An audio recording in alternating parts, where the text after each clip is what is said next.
Welcome to the Contagious Victories podcast. Each week, we talk inspiration, explore possibilities, and share insights from creative perspectives.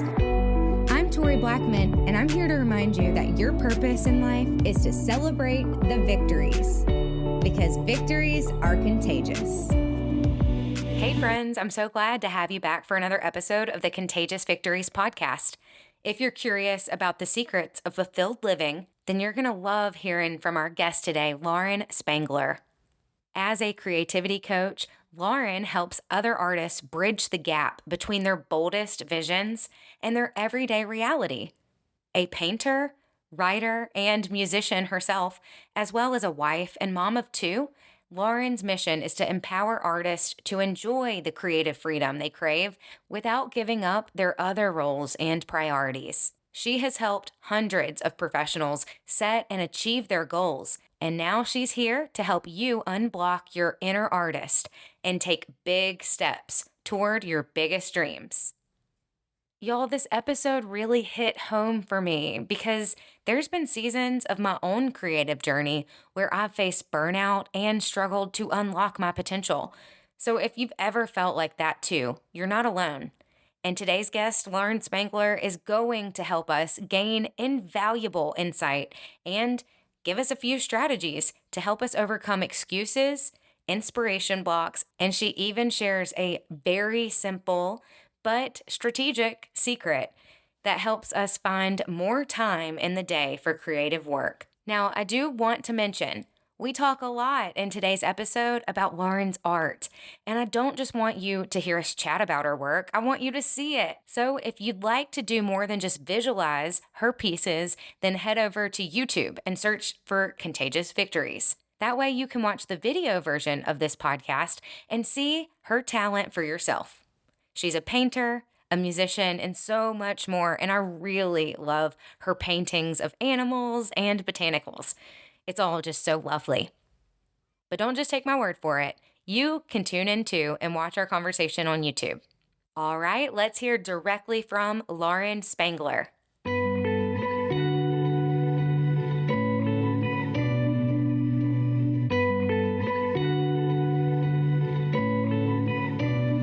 Hey, welcome back to the Contagious Victory Show. Listeners, I am so excited to introduce you to our guest, Lauren Spangler. She is a creativity coach, an artist and creative, and I'm so excited to learn more about her today. And I know you're going to get a lot out of this conversation. Lauren, welcome to the show.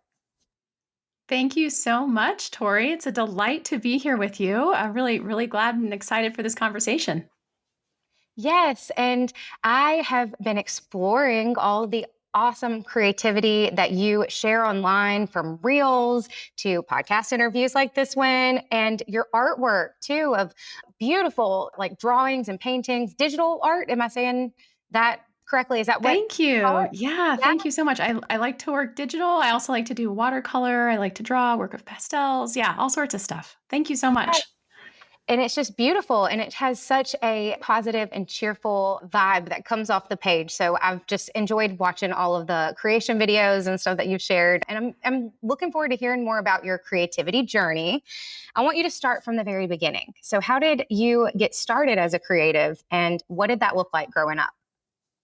I always wanted to be drawing and making music. That's what I was doing in any down moment as a kid.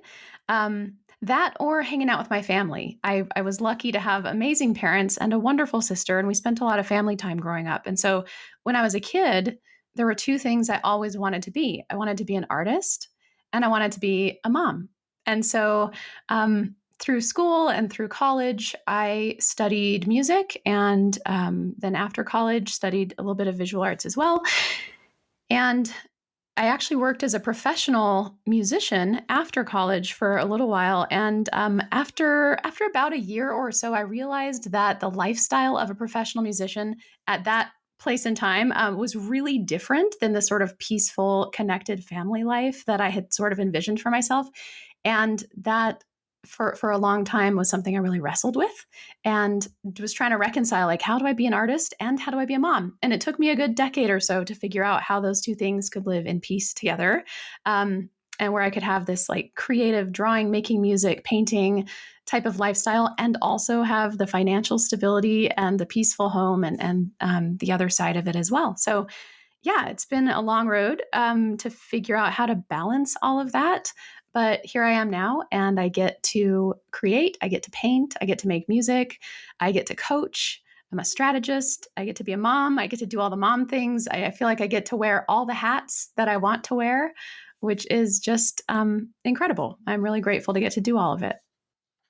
Well, I feel the gratitude from this conversation, you talking about all of the wonderful opportunities that you've had to create in this lifetime of yours. I also feel it from your feed online, like your Instagram feed and things, which goes back to earlier, just the excitement that you have, but also the tranquility that your posts and artwork and the things that I've seen you share online, just the vibration that they give off. So I wanted to let you know that as an audience member, I really appreciate you taking the time to figure that out. I know it must have been a journey to get to where you are right now, as far as having to battle with those different roles that you were explaining in your life. But the journey is so beautiful when you watch it happen from an outsider perspective too. So just wanted to comment on that, is that it does, Thank you. that love for creation comes through. You're welcome. That Well, means a lot. That's the piece I'm hoping is contagious, because I think we have all these preconceived notions of like what it has to be like if you want to be an artist. And so if that's coming through, then that makes my day, because that's what I'm hoping to help show people and help teach people. Absolutely, it is. And I want to talk a little bit about your music background, just a little bit, because I see the piano behind you, and Yeah. I heard, you talk about being a musical artist. I feel like there's so many versions of artists and things like that. So I want to be specific. Now, tell me a little bit about the music part. Do you play piano, it looks like? What else? Tell me all about that. Yeah. I play piano, I sing, I was a singer-songwriter for a while, and I studied music theory and composition in college. So I trained classically, studied opera, studied classical music, but my heart is really in the singer-songwriter world. So for a while, I was recording and performing music of my own, which was a roller coaster, and I absolutely loved it. And these days, I sing a lot more lullabies and nursery rhymes. Not on stage singing my own music very much anymore. Although I do write and record some here in my little studio, and yeah, it's been a big part of my life forever, and something that's really important to me. Oh, that's amazing. I love hearing that. You are very, how do I put this? More than I thought. Like, I know that you said you were a musician and stuff, but like to say like opera and then to write music too, that is a true musician and an artist, like in so many ways. Thank you. So Thank you. that's really inspiring to hear, to know that there's many facets of your artistic career and also life. It is so inspiring, again, to me, to be like, oh, that's so awesome that she can not only play, but she allows the creativity to flow through her in so many different ways. Well, thanks. For a you're long time, I welcome. thought it was a bad thing. For a long time, I felt like I needed to pick one. Like, what's on my name tag? What am I saying? Am I going to be a musician? Am I going to be a painter? Am I going to be a composer? Like, what am I going to do?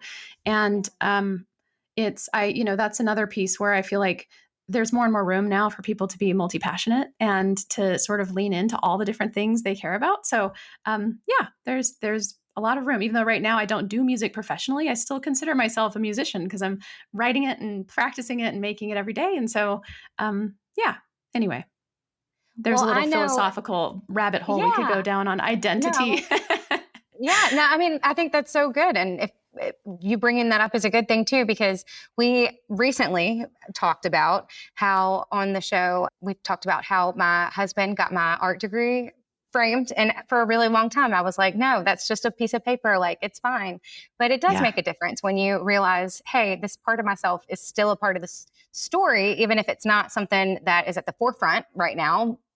This is who I am. So I love that. And I can only imagine just how wonderful it is to have a mom that will sing lullabies, and like that's so beautiful of a life that you've created for your kids, even to have that part of yourself still shine through in those intimate moments when you're with them at, singing lullabies at night and things like that. One thing I love about the show, but I'm still kind of getting used to, is like just these moments of brave recognition where it's like, oh, I see you. Like, that's awesome. And like, kudos. So I guess I should just leave it at that is a good victory. Like claps. I'm having to Well, clap very thank softly. you. Thank you. It's hard. It's hard for us to share our victories sometimes because we want to be humble. Do you know what I mean? Like we don't want to have an inflated ego. We want to remain aware of the fact that we're still growing and there's still a lot of road ahead of us. But it's important to pause and say, this is what I did and I'm proud of it. And it went really well. And it's really cool because when you say that and when you speak that victory out loud, then someone else who hears you can see themselves and see their ambitions reflected in your reality and go, yeah, I want to do that too. If she can, I can. Like, look what they did. I should go give it a shot and bring my own desires forward because it's possible. So yeah, kudos to your kudos, to my kudos, to all the kudos this is why this is important. Yeah. This is why this is important. Yes, absolutely. So now that you're able to recognize these many different versions of yourself and call them to existence as for what they are, how do you take those moments and put them into your coaching career, into your season of being a strategist right now? Can you elaborate a little bit more on your personal experiences and how you tie that into your coaching with your clients? One way it serves me is that I have experience as a musician. I've written, I've painted, I've done all these different things, and it allows me to have a little window into what those experiences are like. And so the creative process in general is actually there's a lot of commonality. No matter what medium you're working in, no matter what particular style or genre, whatever, like the creative experience and the process of having an idea and bringing it into reality and sharing it with people is there's a common denominator there. But there are specifics within the world of like, what does it look like to do that as a visual artist? How are you going to use your tools like social media? How are you going to promote yourself? How are you going to conceive of your collections? Versus doing that as a musician, which can be like a performance art, you're live, you're with people in a real space. Or how do you use social media in a different way? Like, there are a lot of different tactics and different nuances within creativity in each of those different worlds. And so one way that it's helped to be a jack of all trades, or at least a jack of several trades, is I can relate to my clients who are musicians. I can relate to my clients who are authors. I can relate to my clients who are painters because on some level I've been swimming in that ocean, right? And so that's been really helpful. And the coolest part is when I get to meet clients who practice something I've never done before, like ceramics or jewelry making or dancing. There are a lot of artistic worlds I haven't ever walked in. So it's actually really fun to work with those people too, because then I get to learn a little bit about what they do and what their particular flavor of art is like. Oh, I love how you put that. And I bet that is so interesting and it'll keep you curious as an artist because there will be Absolutely. things and people who have experienced the same feelings, but in different mediums, and you can appreciate their artwork and also help guide them through some of those maybe troubles that they're having or experiencing that season. So I really see that and how it would be such a fulfilling life to live as a creativity coach. And you mentioned a little bit when we were talking before before the interview that you had a business where you experienced a little bit of burnout. And I know as an artist, that can be like the number one fear. At least I know personally, it's like I will take, being the artist who loves what I do and never gets acknowledged for it over being someone who loves what they do, gets acknowledged for it, and then doesn't want to do it anymore. So how did you navigate that? I want to hear that a little bit more and how you navigated it. Can you elaborate on that a little more? Yeah, first, let me say that what you just said, Tori, is really healthy. When you said you'd rather be the artist who loves what you do and doesn't get acknowledged versus the artist who burns out and doesn't want to do what they love anymore because they were seeking that acknowledgement so frantically. That's a beautiful mindset. So just like pat yourself on the back because sometimes it takes a lot of work for artists to get to that place. So my experience was maybe common, I don't know, but when I first set out to be a professional creative, I was a musician, singer-songwriter, like I said, and I had every bit of knowledge in the book about how to write a song, how to record a song, how to perform a song. All the pieces of the creative process were like locked down, ready to go. but I had zero knowledge of how to run a creative business, how to think like an entrepreneur, how to position myself in a market, how to engage with the rapid fire rejection that happens when you step out of school and into the real world. I was totally underprepared, unprepared, 0% prepared for that experience. And what happened was I developed this really toxic relationship with my creativity because I was suddenly in this environment where I didn't know how to swim. I wound up sinking emotionally, creatively, creative health wise, because of the strains and pressures that operating as a professional creative put on my creative process. Does that make sense? And so Oh, my yeah. business went belly up, financially, just like completely tanked because I had no idea how to be savvy in a business at that point. Um, and when that happened, that was just such an enormous blow to to my inner artist, because I took that financial failure and I took it as a creative failure. And I thought, okay, wow, I thought what I was making was good. I thought people liked it. I guess I was wrong. I thought this was what I was meant to do, but like obviously it's not, because I crashed and burned. And it sort of triggered this gigantic burnout because I lost the connection to what really drew me to being creative in the first place. And I lost the faith and the trust that what I was doing was helpful and purposeful.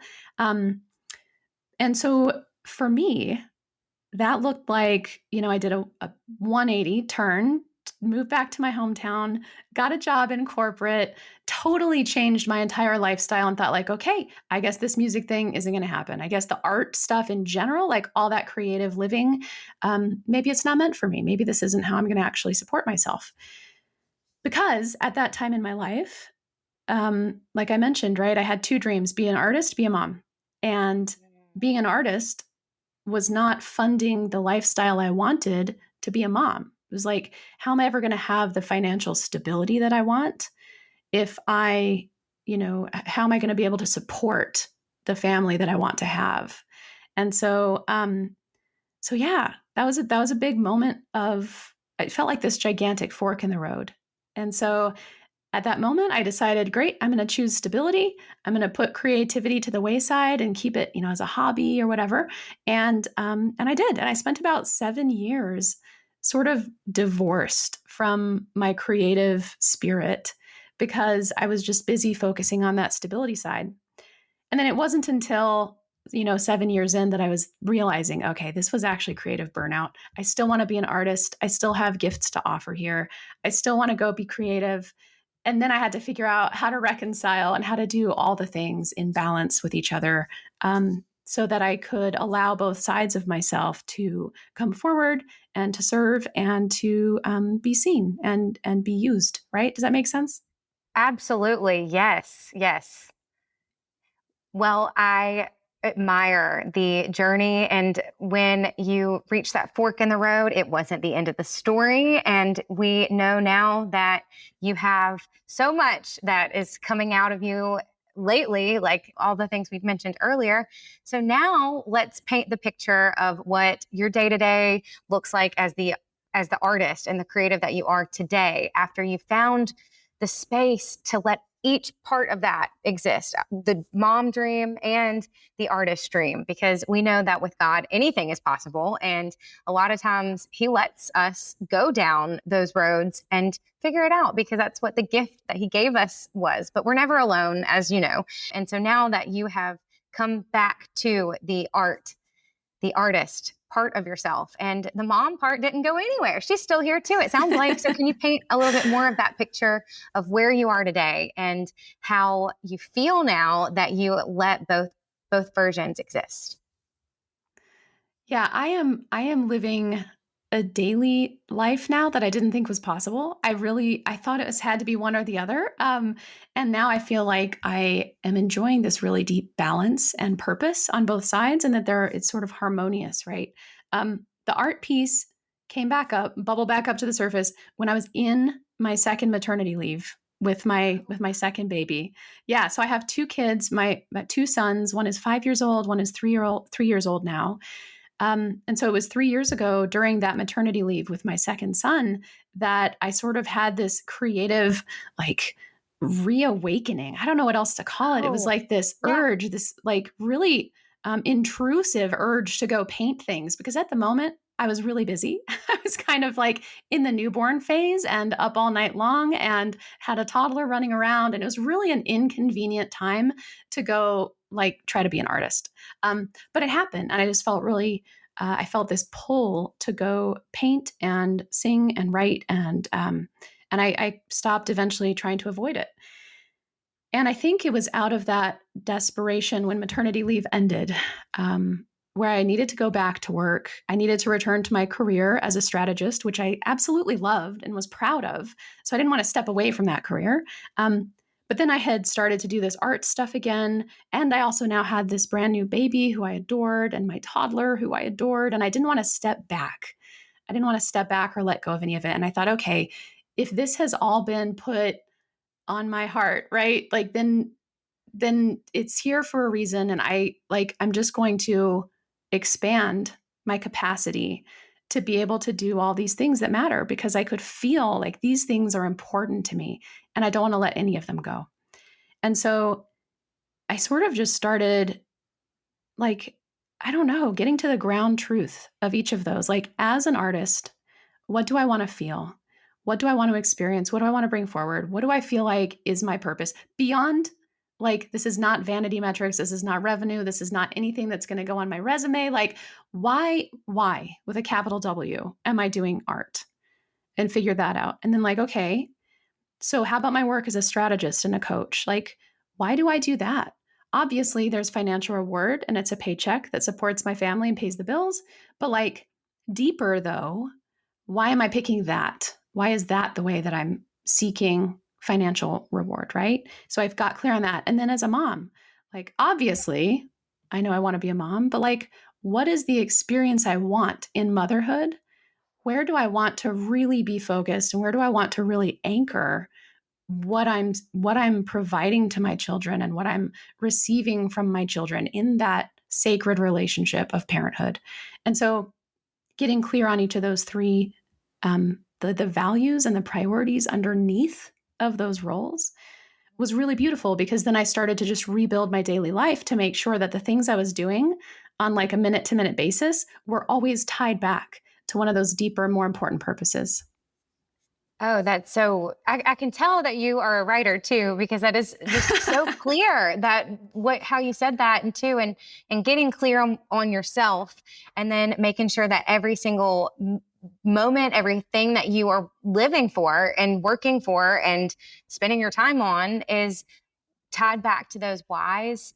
And I've never heard it put so clearly of like, I mean, I've heard find out your why, but I've never heard it with a capital W, Yeah. and I really feel that I don't know who you were before, but I can feel the intentionality between who you are, and where you're going too. And I love the way that you put, I can hold these things and I don't have to set them down. I can expand. And isn't that just the dream for anyone, not even just creatives or just artists, but I feel like we all want to be able to take those walls and instead of go around them, just go through them and then just have, Yes. that mentality of like, not look what I did in a vanity way, but like, look what I did because God gave me the strength to do it. And now I don't have to use that excuse anymore of there being a wall. Not that there's ever any, I Yeah. mean, like we have real lives and Yeah. things that happen, but I think that each one of us is on a journey where we can decide to carry it with God and evolve and become expanded, like you said, or we can just, like you said, go back. And there's not a right or wrong, but we do have that choice. And as a creative artist, Yes.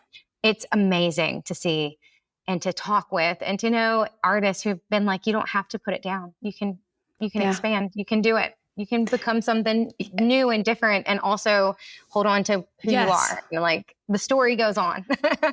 It's So true. yes, it Absolutely. is. Absolutely. And that reinvention of ourselves and of our story and of our connection to our bigger purpose, like that you can rewrite that at any moment. Like you can metamorphosize how you're thinking about yourself in your life without changing all that much about your life. Like if you look at my calendar today and you look at the time that I have blocked out for coaching and the time I have blocked out for art and the family time I built in, like the actual time blocking looks pretty similar to how it did when I was feeling frantic and overwhelmed. And it's like there's a different energy. Let's see, like you can go about having it all in the energy of feeling like you have to hold it all and like you're juggling all these balls and you're like, if I was going to paint a mental picture, it'd be like this ballerina like up on her toes, like constantly up holding everything, like there's all this tension and this expectation and like you're trying to rise to meet all these expectations, right? There's that energy. And that's one way in which you can try to do all the things and have a full day and a full life. Or there's this other energy where you can still have all of that and you can still be holding all those things and you can still have this gigantic capacity to be engaged in all these beautiful ways in your life. But you can instead be just like grounded and just releasing into this knowing of like, you know what? There's a bigger purpose. I'm connected to all of this gigantic, beautiful, beyond me, ahead of me, behind me. Like um, there's this beautiful larger purpose that I am living out all the time. And it calls me to do all of these different things and it supports me in doing all of these different things. And that place is totally different energetically. You know, it's a much more grounded, a much more centered, present, mindful way of still being, still holding all of that, but without the tension and without the pressure, like you have to do it all. It's like instead you can just simply be in it. Does that make sense? It does. And the whole time I was thinking too, because I even felt it as you were describing it. You can do it and breathe at the same time. Like, isn't that Yes. astounding? Yes. Sometimes we're holding it and we don't breathe. And I'm talking to myself. But Yeah. Oh, yeah. Me no, too. There's yeah. still days where I'm the ballerina and I realize, okay, I'm holding my breath. I'm up on my toes. Like, I just need to take a beat. And like, for me, it sounds really cheesy, Tori, but I start with gratitude. It's like if I'm in that moment where I feel tense and I feel like I'm having to hold everything up, I just go, wow, look at all this stuff. Look at all of this that I get to experience.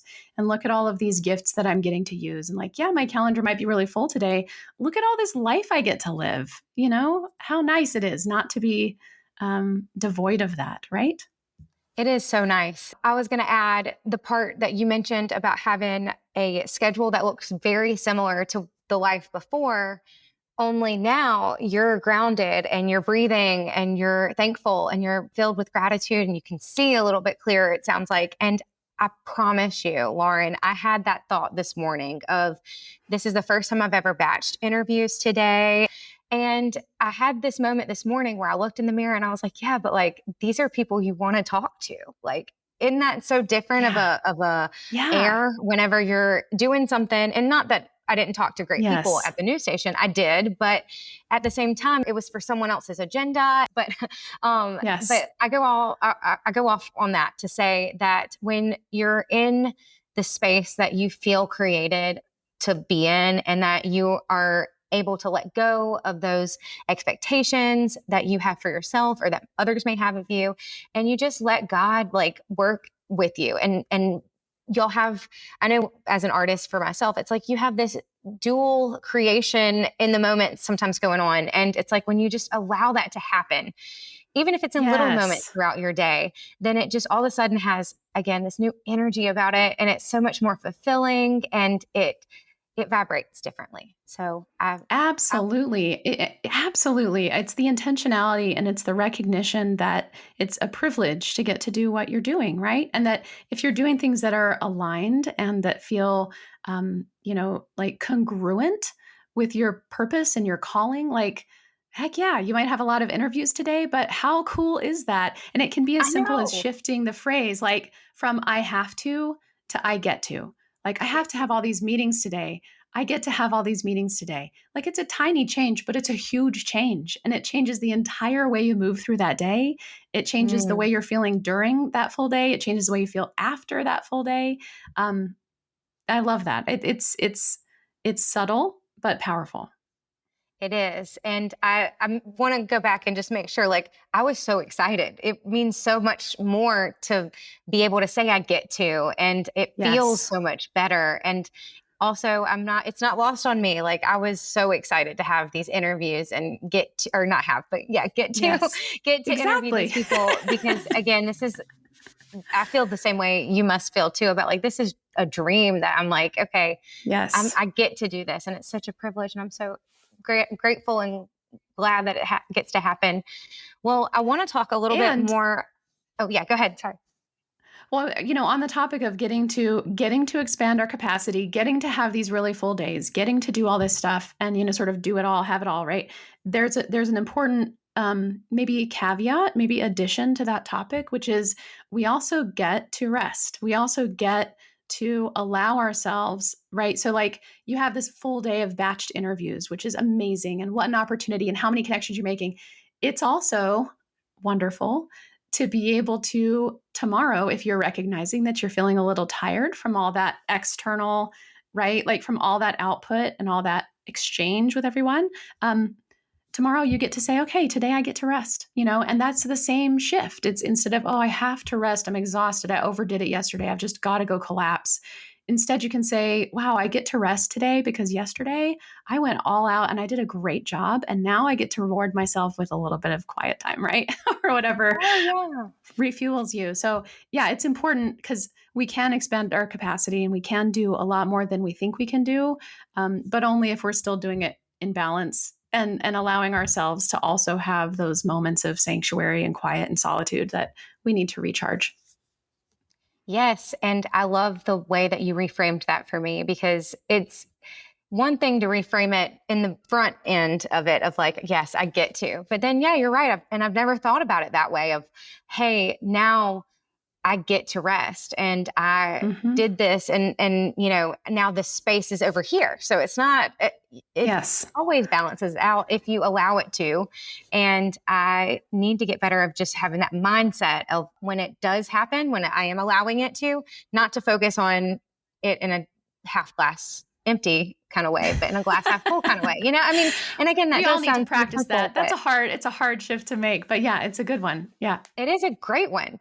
Well, and I wanted to talk a little bit about how you instill moments of creativity throughout your like day to day. And I know that it looks different for everyone, but do you have any advice to someone who might want to instill moments of creativity, but they think they might not have the time for it, but they probably do. They just need to maybe look at some things differently. Can you elaborate about how to allow Yeah. those moments into your life? Absolutely. So, first thing I would recommend is take a look at what you feel like you have to have, like the ingredient list that you feel like you have to have in order to feel inspired or in order to go be creative. And there's probably a lot of things on that list that aren't actually necessary. So, like, I used to think I had to have a certain number of hours all in a row. I used to think I had to have a certain space. I had to have I had to feel inspired. That's a really big one. That's a really, really big one. It's like the biggest excuse that we use to avoid dipping into creative work is like, well, I just don't feel inspired.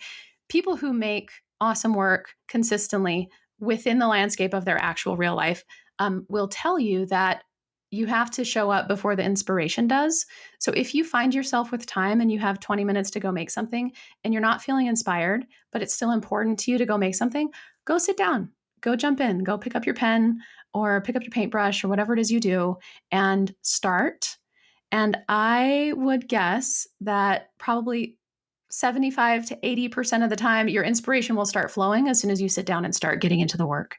So that's the first piece is just don't close the door because you have manufactured this list of things that you feel like the stars have to align in order for you to get into a creative headspace because it's actually a lot easier to jump into than that.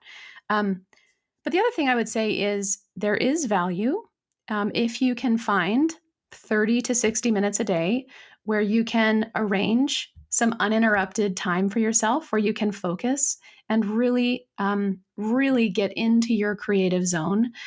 That's spectacular because, with an hour a day, the amount you can actually cover and the amount of headway you can achieve on your creative projects is dramatic. Like that really stacks up and you'll be surprised how quickly you are finishing the book or how quickly you are done painting the collection and ready to put it in gallery, like whatever it is. And so if you can find uninterrupted time, it's worth trading other loved ones in your home, bribing people not to interrupt you during that time, whatever you need to do. And if you have little kids like me, I know there's a whole other set of challenges around what it takes to get 60 minutes to yourself completely uninterrupted. So there are strategies and tips and tricks and tactics there to do that. If you can't, though, if it's impossible to find uninterrupted time, I love this concept of confetti time. I don't know who coined that term. I really should look it up. Someone brilliant called it confetti time. And it's this concept that your day is sort of sprinkled with open space. And a lot of times we fill that open space mindlessly. So this could be the 15 minutes when you're waiting to leave the house. It could be the 10 minutes at school pickup. It could be the time before your kids go to bed and you go to bed. There's all this open space in our day. And a lot of times we just fill it with noise. We're scrolling on social media or we're watching Netflix or like doing things that maybe are enjoyable, but may not actually, if we really ask ourselves, may not be as important to us as the creative work that we want to do. Like if you are really called to be an artist, like there are some people who are like, yeah, I'll take Netflix over painting any day. And that's fine. And I'm all about that. But if you are the type of person who is saying, okay, I really, really, really want to paint. I'm desperate to find this time. I don't want to wait till my kids move out. I don't want to wait till I retire from my job. Then ask yourself, is painting more important to you than an hour of Netflix? Or is there a way that you could fit in 15 minutes of your creative practice? Could you work on your book for 15 minutes, in the early part of your day when you have a little chunk of time to work with? So if we take that confetti time and we start to be mindful about how we use it, then it's actually pretty surprising how much you can weave in some of these really enjoyable activities without letting go of a ton of the other stuff that you have to give time to.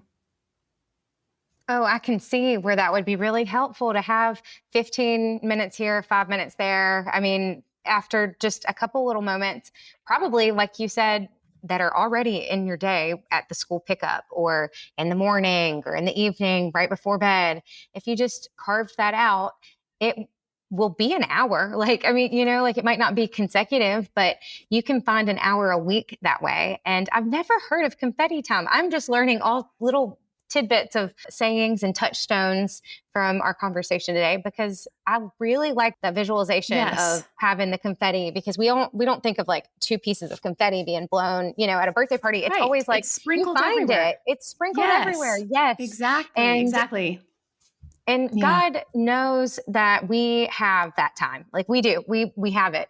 And sometimes it might be making sacrifices, like saying, I'm not going to watch Jeopardy tonight. I'm just not going to do it or whatever. Yeah.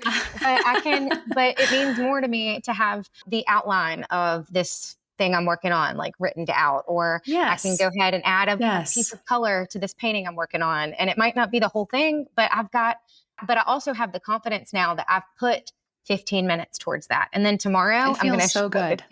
I know it feels It amazing, does. but I didn't know that's what it was. That's what it was called. Yeah, I That is love so that term. neat. It's not my term. I really need to figure out who came up with that so I can write them a thank you note. But the other thing is you figure out which creative activities match which little slots of time. So like, for example, if I have 10 minutes at school pickup, I'm probably not going to be trying to get into any really deep thinking, creative, like massive projects, but I might have my iPad and do some digital sketching while I'm sitting in the car. Or if let's say you want to watch Jeopardy. Let's say your husband's like, this is a killer, awesome episode of Jeopardy. You've got to come watch this. It's amazing, right? Yeah. Okay, so great. Can you take your sketch pad out to the couch and be sketching thumbnail ideas while you're watching your favorite show? Or, like how can you be creative about the way you actually fit your creative activities into the little confetti time pieces that you have? And, I will be honest, the confetti time strategy is not going to be fully satisfying if you never allow yourself space to get into the deep focus, because I think there's a lot of value in that too. Having the ability to really get into the flow and be uninterrupted is very valuable. And I haven't ever tried, let me think about this. Have I ever made something I'm super proud of where I only did it in 5-minute spurts? I want to say no. I want to say I just need a little bit of deep focus now and then. But it's a balance between the two. Like, just because you can't always have the deep focus doesn't mean you can't move things forward with baby steps. And so it's worth experimenting to find the balance that fits in your daily life and that feels fulfilling and rewarding, right? Right. And I think it's a great way to get started on building those moments of deep focus in your life. And if you can, it's kind of like working out, right? Like where if you can, show up for a little bit of time or even just drive to the gym or whatever, then at least Absolutely. tomorrow you can look back and say, oh, well, I've done a little bit here. So now I remember how good that felt. And I'm going to go and carve out 20 minutes instead of 15 today. And so you kind of build that momentum up to something that looks a little bit different, but also it doesn't happen in like an overnight change where all of a sudden, you've got 3 hours and you're painting a picture, but you can say, I can do that in a little bit of time, but today I'm going to start with 15 minutes and figure out Absolutely. what I'm going to be painting or whatever today. And the reason I said painting is because I do want to segue into talking about now your physical painting art and how adorable it is. And I wish I don't have any kids, but I wish I did, because I was like thinking of all the different room ideas that I could even just center around just one piece of your artwork. Oh, thank you. To have that in a kid's room or to have that on display in our house. So tell me about your art and how do people find it to see it? And just elaborate on that a little bit more. Well, right now, and for the last few years, I have absolutely been obsessed with painting parents and baby animals, like mama and baby animals. That all started in maternity leave. And it really came out of this desire to capture these tender moments that I didn't want to forget. Because with my first son, it felt like the newborn days were just never ending because we were up all night long.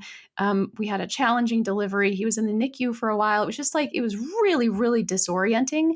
And I felt like, oh my gosh, this time is never going to be over. I'm never going to sleep again. Right. And then all of a sudden I turned around and he was 2 years old and he wasn't a baby anymore. And so when I had my second baby, in that maternity leave, there was this awareness like, okay, yes, I'm tired. Yes, the house is a complete disaster and there's spit up on every piece of clothing that I own.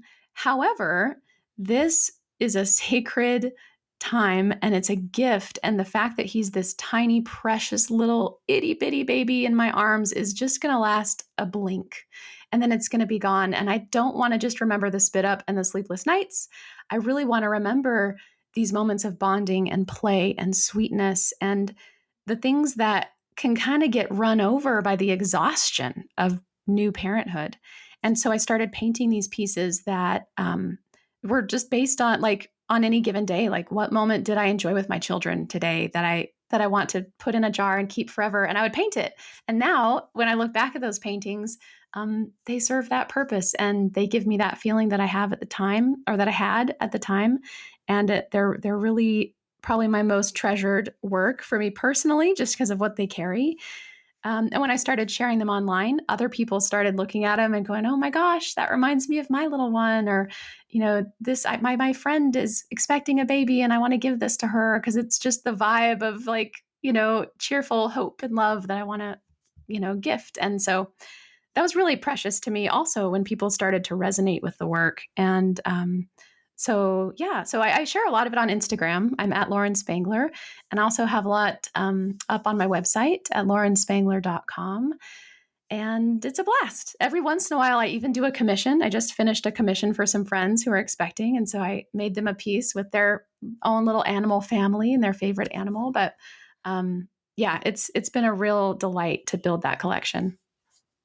It is so beautiful and so sweet. And I can see the moments now. I didn't realize they were based on real moments, but I can see how they would be because they're just so tender and lovely. I can't say anything else just because they are so lovely.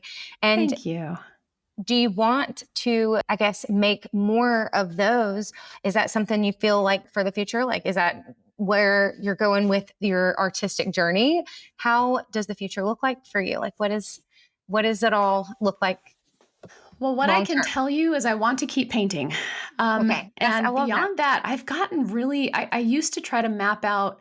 So like in my work as a strategist, It's all Okay. about planning the future and like charting the course and then moving down this planned path, right? And for a while, I tried to do that creatively. Like, what am I going to do with my work? Like, I was trying to plan my collections, like 3 collections out. Like, what am I going to be painting? And then I would never stick to the plan ever. And so I painted 50 of those during Oh, that wow. first spurt. Yeah, I've only shared maybe half of them online. Well, no, I think I shared sketches. I shared some of the original ones on Instagram when I was first working on them. But there are only a handful of those that I've actually like formalized and sell within that collection. Okay. But after I did 50, I was like, okay, I think I'm done painting animals for a while. Like I think I'm going to go do flowers and some other things and experiment with different mediums. And I did. And then lo and behold, I keep painting parent baby animals. I just keep going back to it. So if you had asked me a couple years ago, Tori, I would have said, yeah, I'm all done with the animals and now I'm going to do botanicals. But right now I'm painting a pair of birds that is a mom and baby bird sitting on a branch. I just can't seem to get away from that theme. So the likelihood is I'll probably be painting them for a good while. Well, they're cute. And if you have a baby or if you have a gift that you need to buy someone who's expecting, or if you just want to have a beautiful picture of a mother and baby or multiple babies or daddy and baby. I think there was a daddy shark that you did recently that Yes, was so indeed. cute. It was perfect for summer. And so anyways, if you have any of those things, or if you just want to have the heart to support an artist, then head to Lauren's website, laurenspangler.com, right? That's right. Yeah. Yeah. If you're interested in purchasing a piece of work, I sell reproductions on my website in my shop. So head over to laurenspangler.com. And if you want to see what I'm working on right now, then I'm always sharing on Instagram. So I'm at Lauren Spangler there. And that's a really good place to reach me too if you'd like to buy an original piece or if you're interested in a commission. And then if you're listening to this episode and the creativity coaching piece is really sticking out to you, and you want to take a pulse on your own sort of creative balance and well-being, I've put together a 10-minute questionnaire. So it's a self-assessment that you can take.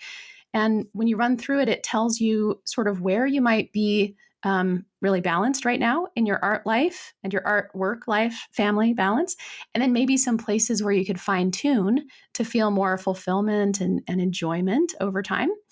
I call it my spark or sputter test, and it's completely free. You don't even need an email to download it. It's just on my website for free. It's at laurenspangler.com/spark. If you head over there and take it, then I hope it helps you.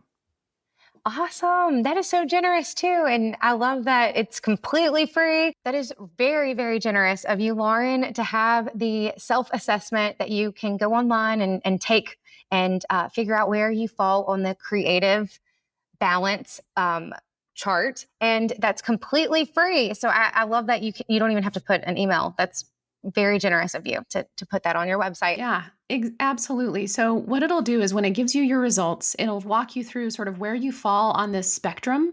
And based on where you fall, it'll tell you kind of the support that would be most useful to you right then.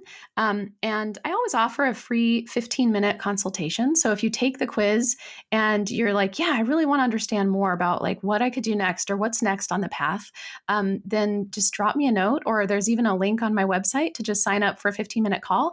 So you can pop in anytime that works for you. And my door is open and I'm excited to talk with anybody about what creative hurdles you're facing right now or what creative goals and dreams you have that you might want to move toward. So yeah, people are welcome to reach out anytime. Well, thank you so much for sharing that. And I invite everyone who's listening to go and take that. You might even see me in there in just a few taking it because I've been curious about it. And so I'm glad that you explained it a little bit more. And thank you for coming on and just realigning my creativity chaos that's been going on a little bit over here. So I feel like we're kindred spirits and we have a lot in common in that way of being creatives who's gone through the burnout a little bit and who knows what it's like to be on the other side of it now. So just thank you for coming on and sharing your victory story and for all of the good touchstones and tidbits that you shared with us today. So Thank you, Victoria. This has been a real treat. I appreciate it. I hope this conversation helps people, and I'm just glad to be connected with you. So thanks for having me. yes. Well, Lauren, You want us to go to Lauren Spangler on Instagram or your website, laurenspangler.com, to work with you and to look at your art. If you want to purchase a print, I offer Clay prints, which are really high quality it's archival quality inks on this beautiful watercolor paper. They're gorgeous. I get them professionally printed here in the US. And that's what you can purchase on my website. So if you go to laurenspangler.com/gallery, that's where you can see a lot of those pieces that are available for purchase as a print. I also, although I don't have a formal shop open where you can purchase original pieces, I do have people who reach out to purchase pieces on Instagram. So if you ever see me working on something that you really love and feel connected to, if you see me painting a watercolor piece that just really speaks to you and that you'd like to have in your home, just drop me a message in Instagram and just let me know you're interested in that piece. And usually I just sell direct to collectors like through my messages on Instagram.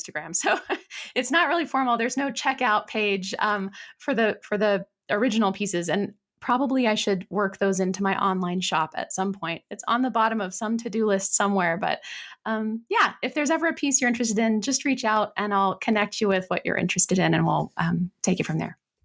Oh yeah. Then laurenspangler.com/gallery. And you can pick sizes too. So you can get a little 8x8 or you can get 10x10, 12x12. Like there are a lot of different options for the sizes and the different qualities that you can find on the website. So yeah, check it out.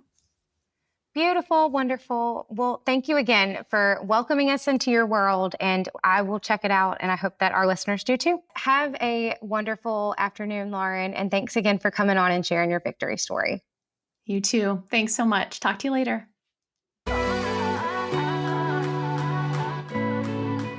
Thanks for joining us for this week's episode of the Contagious Victories podcast. If the show inspired you to share your own victory story, I'm here to tell you the world deserves to hear it. Submit it to me online at toriblackman.com. Review and subscribe if that feels right. Telling a friend about the show helps Contagious Victories to grow. Plus, we all appreciate a little sunshine. I'm Tori B. Thanks for listening. I'll catch you soon.